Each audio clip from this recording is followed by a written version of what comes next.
Selamat pagi Mr. Philip dan teman-teman, perkenalkan nama saya Felis Benedikta, dan sekarang saya akan membahas tentang bencana alam.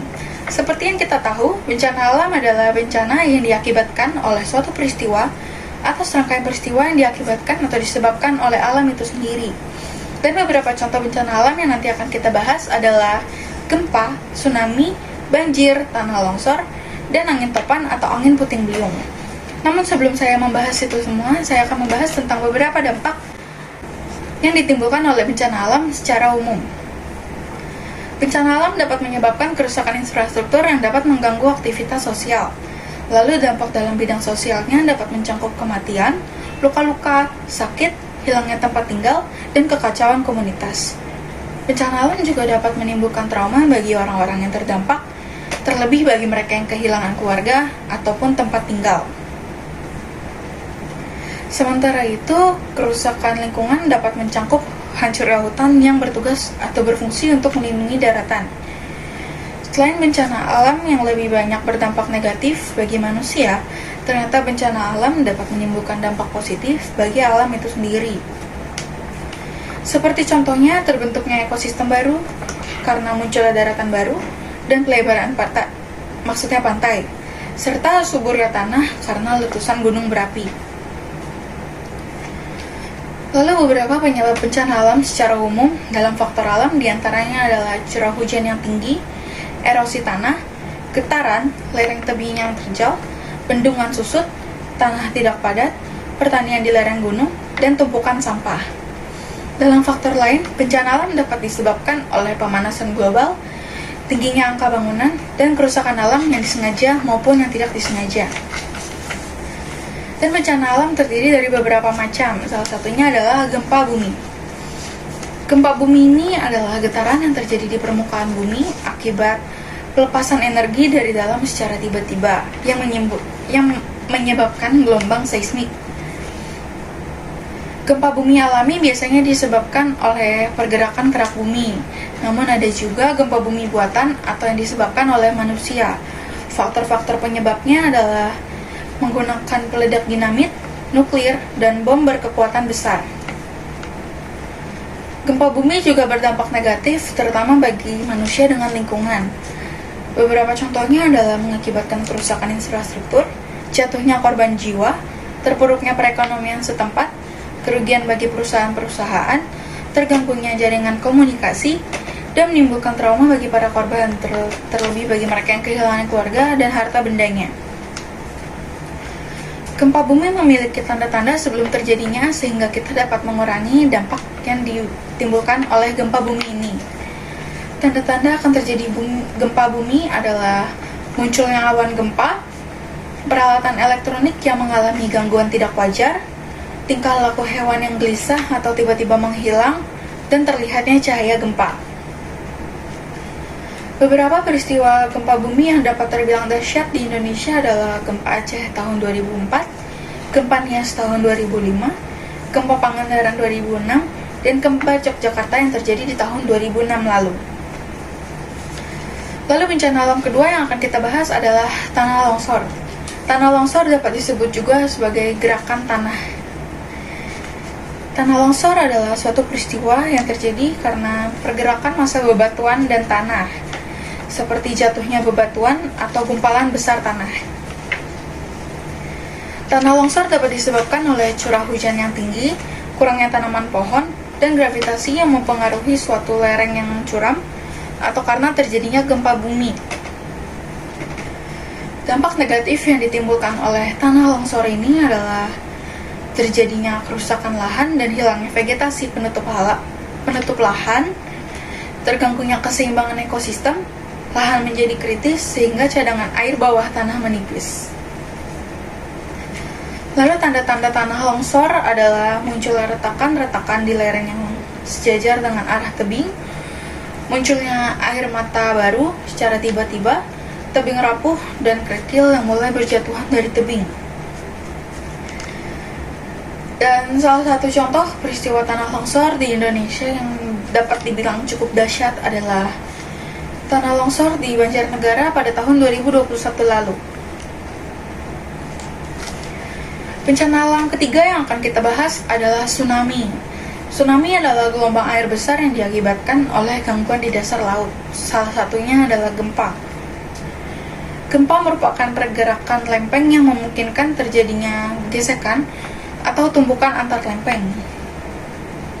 Sehingga salah satu lempeng mengalami penaikan dan lempeng yang lainnya mengalami penujaman, sehingga terjadilah tsunami. Namun selain itu, tsunami dapat terjadi karena letusan gunung berapi bawah laut, longsor bawah laut, dan tumpukan benda luar angkasa. Tsunami dapat memberikan dampak negatif yang besar bagi manusia dan lingkungannya. Ia dapat menghancurkan korban jiwa, menghancurkan berbagai bangunan, menghapus pantai, mengubah garis pantai, dan masih banyak lagi dampak yang ditimbulkan dari tsunami ini. Namun tsunami juga memiliki tanda-tanda sebelum terjadinya sehingga kita dapat mengurangi dampak yang ditimbulkan dari tsunami ini.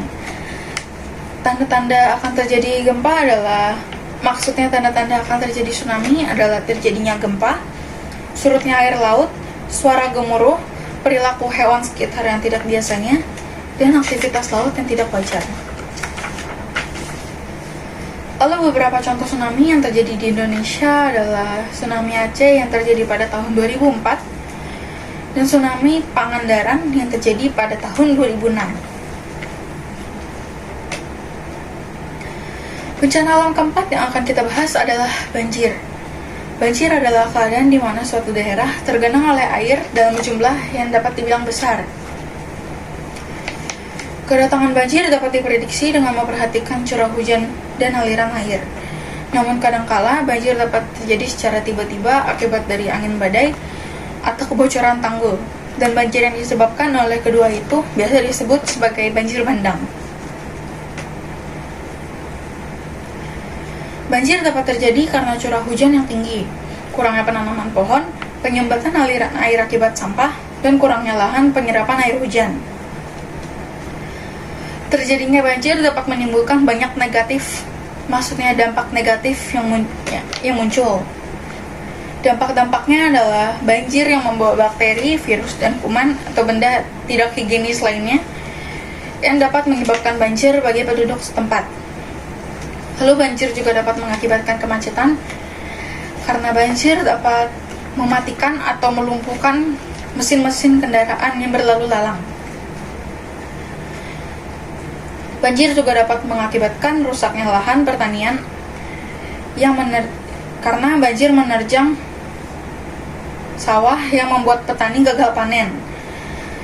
Banjir juga dapat mengurangi jumlah air bersih karena air bersih tercemar oleh air kotor yang dibawa oleh banjir. Beberapa contoh banjir besar yang terjadi di Indonesia adalah banjir Sulawesi Selatan pada tahun 2019, banjir di Papua pada tahun 2019, dan banjir di Jakarta pada tahun 2020. Bencana alam selanjutnya yang akan kita bahas adalah angin puting beliung. Angin puting beliung adalah pusaran angin kencang dengan kecepatan 120 km per jam atau bahkan lebih. Angin puting beliung sering terjadi di wilayah tropis di antara garis balik utara dan selatan, kecuali di daerah-daerah yang berdekatan dengan garis balik Khatulistiwa. Angin puting beliung terbentuk karena perbedaan tekanan dan stabilitas udara. Pertemuan antara udara panas dan dingin yang memiliki tekanan yang berbeda memicu pergolakan arus naik dan turun dengan kecepatan tinggi. Ketika arus ini terbentuk dan terbentuk awan, maka terjadilah angin puting beliung. Dampak-dampak yang ditimbulkan oleh angin puting beliung ini dapat terbilang cukup besar. Dampak-dampaknya dapat berupa kerugian material dan kerugian non-material. Kerugian material adalah dengan rusaknya bangunan dan fasilitas yang ada di sekitar lokasi kejadian, kehilangan harta dan tempat tinggal. Lalu kerugian non-material dapat berupa timbulnya korban jiwa dan korban luka-luka akibat dari angin puting beliung. Namun angin puting beliung juga memiliki tanda-tanda sebelum datangnya sehingga kita dapat mencegah dampak besar yang terjadi. Tanda-tandanya adalah dengan munculnya awan yang berlapis-lapis dan di antara awan-awan tersebut terdapat batas tepi berwarna abu-abu. Biasanya awan ini menjulang tinggi pada pagi hari sebelum pukul 12 siang. Lalu ada juga tanda-tanda angin puting beliung lainnya, yaitu dengan munculnya awan berwarna hitam kelabu. Biasanya akan datang hujan disertai angin. Beberapa peristiwa puting beliung dahsyat di Indonesia adalah puting beliung di Sidoarjo, Jawa Timur pada tahun 2021, angin puting beliung di Makassar, Sulawesi Selatan pada tahun 2021, dan angin puting beliung di Tegal, Jawa Tengah pada tahun 2021. Kesimpulan dari beberapa bencana alam yang sudah kita bahas tadi adalah bahwa bencana alam memang tidak bisa selalu dicegah kemunculannya. Begitu juga dengan kerugian material maupun korban jiwa yang ditimbulkan. Namun, beberapa bencana alam juga dapat memberikan dampak positif, seperti contohnya letusan gunung berapi yang membuat tanah di sekitarnya menjadi lebih subur. Bencana alam pasti memiliki tanda-tanda sebelum terjadinya, maka dengan itu kita dapat bersiap-siap untuk menghadapi bencana yang kemungkinan akan datang. Sekian yang akan saya bahas tentang bencana alam. Terima kasih sudah mendengarkan.